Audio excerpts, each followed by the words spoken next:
Bonjour mes chers abonnés. Je vais vous parler de l'année 8 qui ne sera pas une année comme les autres. En fait, comme certains l'ont déjà dit, c'est un passage. Pour moi, ce serait un passage initiatique. Je vais essayer de vous le montrer. Je pense que cette année va nous demander beaucoup plus d'applications dans les structures que nous imaginons ou que nous créons pour ce nouveau monde, en fait. Et nous en donner l'opportunité aussi, ce qui est quand même d'une certaine manière réjouissant. Mais n'oublions pas que nous sommes toujours en transition et que l'année prochaine sera une année 9 et que notre année 1 sera seulement dans 2 ans. Donc l'année 9 sera l'année prochaine, hein. Donc sera l'année d'après. L'année 8 s'amène. Donc voilà. Donc je vais vous parler de cette année 8. Et alors pour commencer, disons que le 8 précède le 9, la fin du cycle de 9 ans. Il est dit karmique ce chiffre.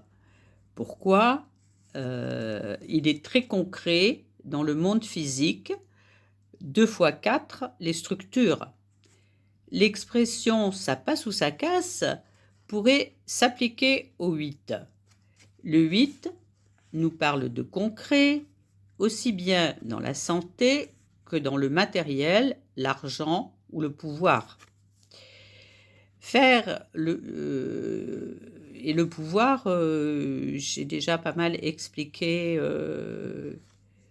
que, en fait, c'est toujours à double tranchant. Il y a le pouvoir matériel et matriciel, et puis il y a le pouvoir divin. Faire dans le concret en restant dans l'équilibre de la balance. Avec le 7, nous avons cultivé cet équilibre du chariot, mais à un niveau de sagesse, de compréhension, d'étude. Alors nous passons donc maintenant à ce 8, et le 8 va nous demander des preuves maintenant, avant notre bilan en année 9. Si l'on prend la symbolique du 8, on retrouve à la verticale l'équilibre entre le haut et le bas, relié par un point de jointure. Ce point 0 du tout relié. Le tout faisant toujours référence à l'univers et ses multidimensionnalités. Et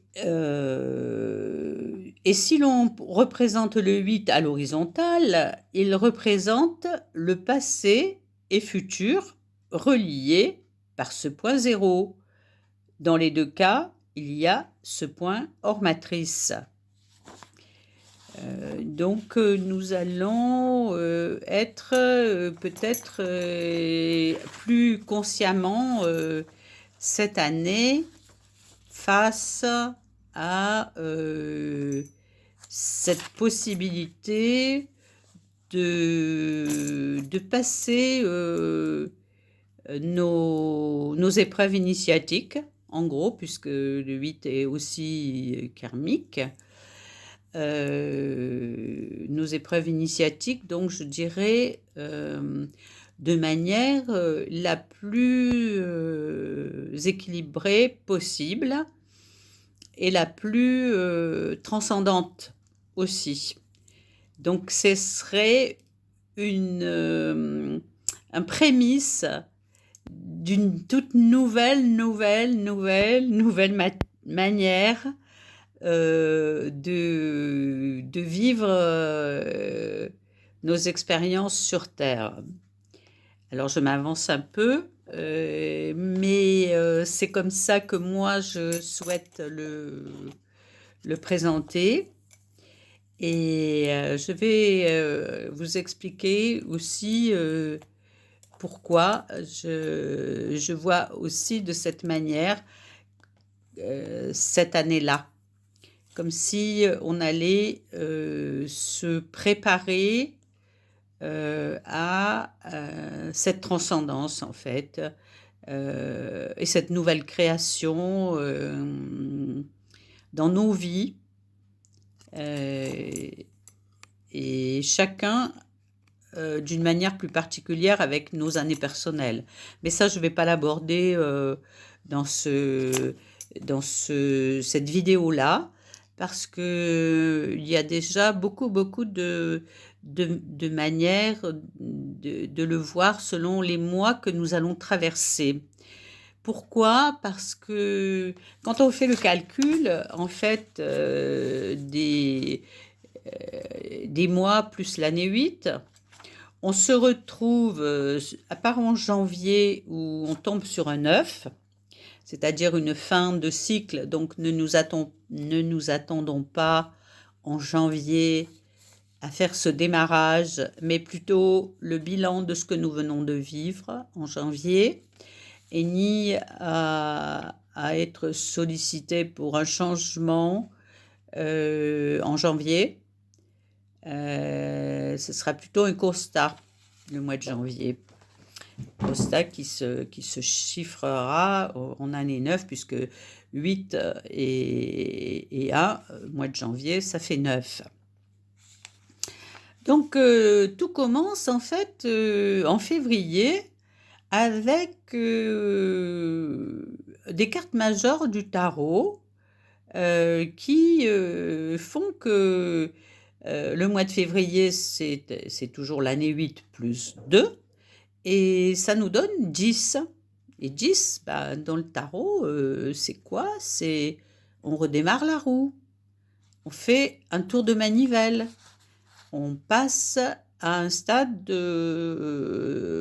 différent, et ça donne un redémarrage de cette roue.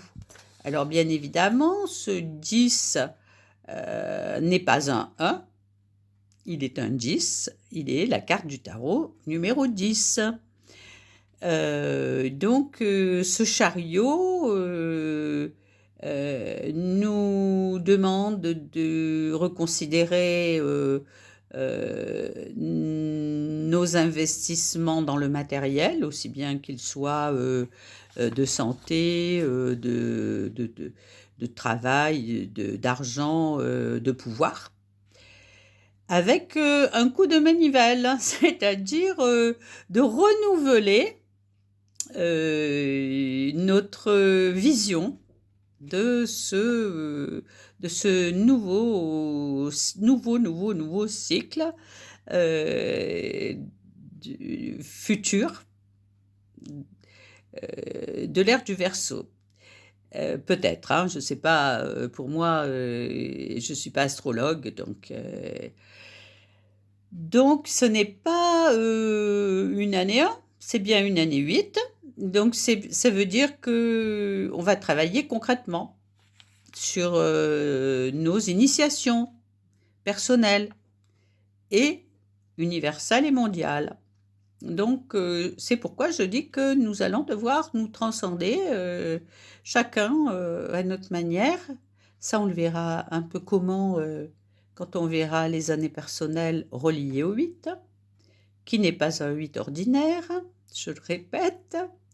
Donc voilà, pour le mois de février, on fait tourner notre roue et la roue du monde, en gros. Mais nous avons toujours beaucoup de choix à faire pour faire tourner la roue dans le bon sens. Donc on démarre en tournant la roue.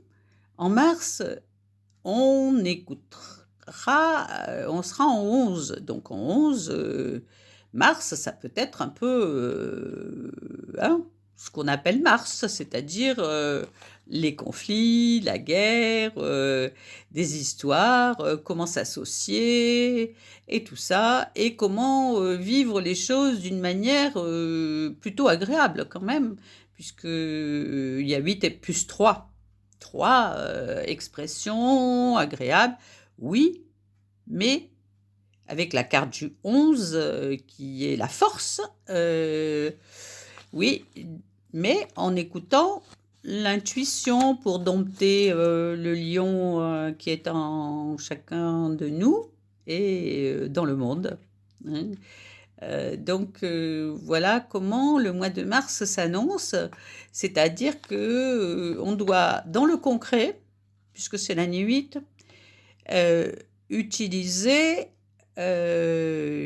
l'inspiration, la volonté divine et des choses qui vont aussi nous demander d'être à l'écoute et de ne pas suivre les pires impulsions qui vont peut-être se présenter, ou de ne pas se décourager devant une certaine force de la nature ou je ne sais quoi qui peut se présenter dans ce mois qui est le mois de mars.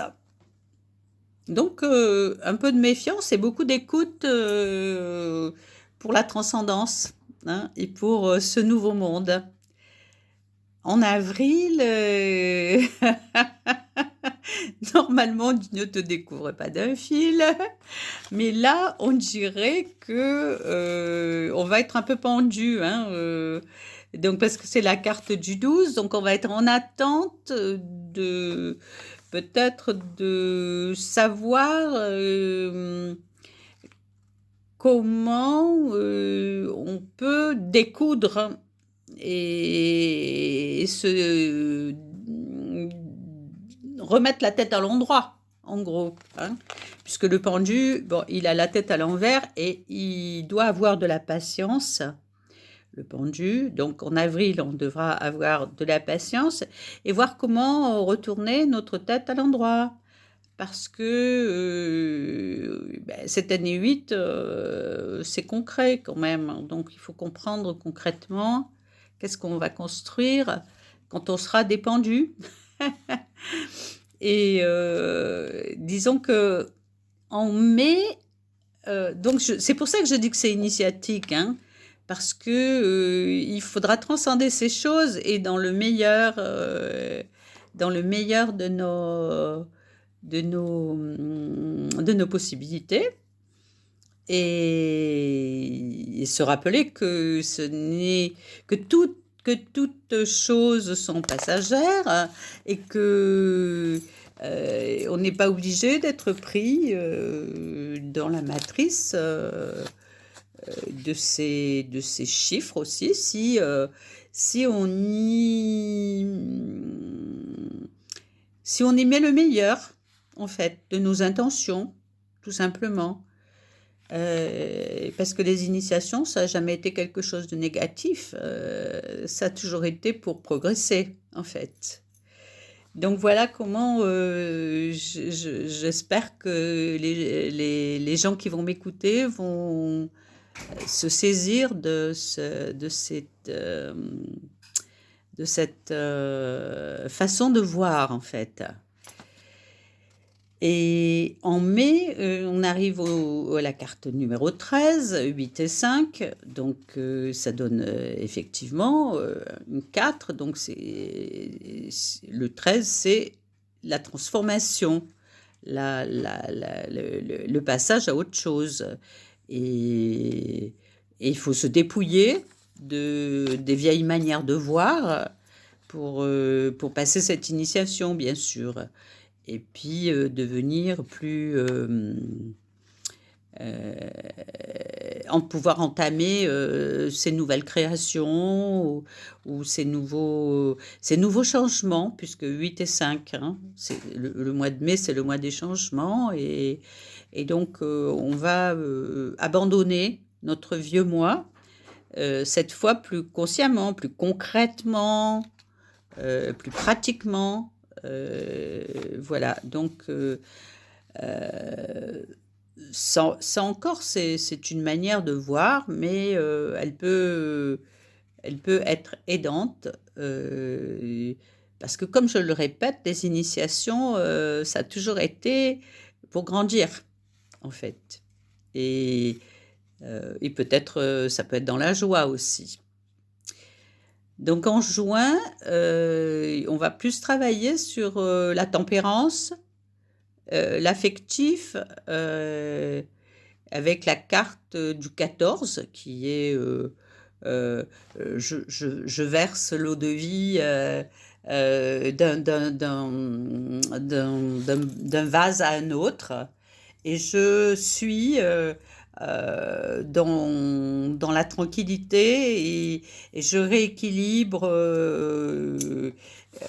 les énergies et l'eau, donc les émotions aussi, pour que ça soit plus équilibré, hein, et c'est ce que le 8 nous demande, de toute façon. Donc, en juin, on serait plutôt dans cet équilibre recherché, en fait, avec le 6. Équilibre affectif, choix amoureux, des choses plus vivantes, mais en paix, plus paisible aussi. Un mois de changement un petit peu plus paisible. En juillet, ça retombe sur un 6, mais venant du 15. Donc en juillet, on va passer nos initiations d'attachement, parce que le 15, c'est les attachements, les reliances à la matrice, les choses qu'on ne veut pas lâcher. Et l'initiation, ce sera de se servir de son cœur pour créer des choses nouvelles qui vont convenir et qui nous demanderont moins de... et qui seront moins compliquées à lâcher finalement. En août, on est dans la carte 16, c'est-à-dire que on fait un peu exploser la marmite, hein, avec sagesse, puisque c'est un 7 finalement, le mois de juillet. Donc, on va faire exploser la marmite en ayant compris énormément de choses déjà, parce que on arrive au mois d'août et on a passé déjà énormément d'initiations de cartes du tarot. Avec bonheur, bien sûr, j'espère. Parce que il faut toujours voir ses côtés, c'est évident. Si les choses nous sont données, c'est parce que quelque part, on a été participant à les vouloir arriver. Donc on est responsable de ce qu'on a attendu et demandé, en quelque sorte, hein. C'est-à-dire ce nouveau monde. Et en octobre, non, on arrive en septembre avec l'étoile. En septembre, on va avoir cette sensation quand même d'avoir fait des choses. Et dans le concret, d'avoir abouti à des réussites et d'être peut-être content de ce qu'on a mis en place en nous et à l'extérieur de nous, puisque c'est l'équilibre et le concret. Et puis, le mois d'octobre va nous faire réviser. Alors, on va réviser nos profondeurs. On va se redemander est-ce qu'on a bien tout géré les choses correctement? Est-ce que ça nous convient? Est-ce que c'est vraiment le désir qu'on veut exaucer pour notre nouvelle vision? J'adore ce truc que j'ai piqué à quelqu'un d'autre, hein. Nouvelle vision du nouveau monde. Donc j'adore ça, hein, je vous le resserre, c'est ce que j'aime bien. Et donc voilà, on va se replonger un peu en nous, comme le mois d'octobre parfois peut nous le demander, hein, quand les feuilles tombent. Cette année, elles ne sont pas tombées, mais l'année prochaine, on ne sait pas. Et le mois de novembre va retomber sur un chiffre 19 qui est le soleil. Donc là, on va vraiment constater que le soleil est en nous et que on n'a pas fait tout ça pour rien. Qu'on va pouvoir créer concrètement notre nouveau monde. Pas tout de suite parce qu'on va avoir l'année 9 où on va faire les bilans, hein, l'année d'après, mais on aura beaucoup travaillé pour envisager toutes ces nouvelles choses et comprendre avec le soleil comment les poser dans notre univers autour de nous et comment poser ce soleil en nous aussi, puisque on sera dans un nouveau mois 1, en fait, en novembre. On aura fini le cycle des 9 mois où on aura passé nos initiations avec ces cartes majeures du tarot, qui ne seront pas ni le 1, ni le 2, ni le 3, ni le 4, ni le 5, ni le 6, ni le 7, ni le 8, ni le 9. Ces cartes majeures à partir du 10. Hein. C'est pour ça que j'ai dit que c'était une année exceptionnelle. En tout cas, initiatique. Pour ma part, c'est ce que je ressens. Et nous sommes donc en décembre maintenant. Et ça, en décembre, on aura...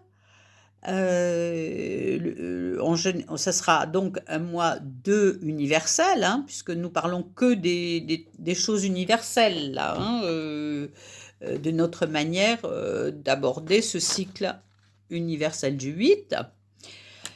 Et on sera dans la carte du 20. Le 20, c'est le jugement. Et c'est aussi l'association, à mon avis, du haut et du bas, de la justice divine et de l'association de nous par rapport à la vie, aux autres. Et ça tombe bien puisqu'on sera en décembre. Donc ce 20 va être un peu récompensé à partir du 1, en novembre et décembre. On va quand même pouvoir faire des bilans positifs de toutes ces transcendances que nous avons eues à traverser, avec bonheur, j'espère. Donc voilà, comment j'ai la vision de cette année. Nouvelle pour nous. Et comme disait une personne que j'aime bien, c'est on ne sera plus jamais les mêmes après ces initiations, je l'espère. Voilà. Eh bien, écoutez, mes chers abonnés, je suis ravie d'avoir pu faire cette vidéo et ben, j'espère pouvoir la partager. Merci.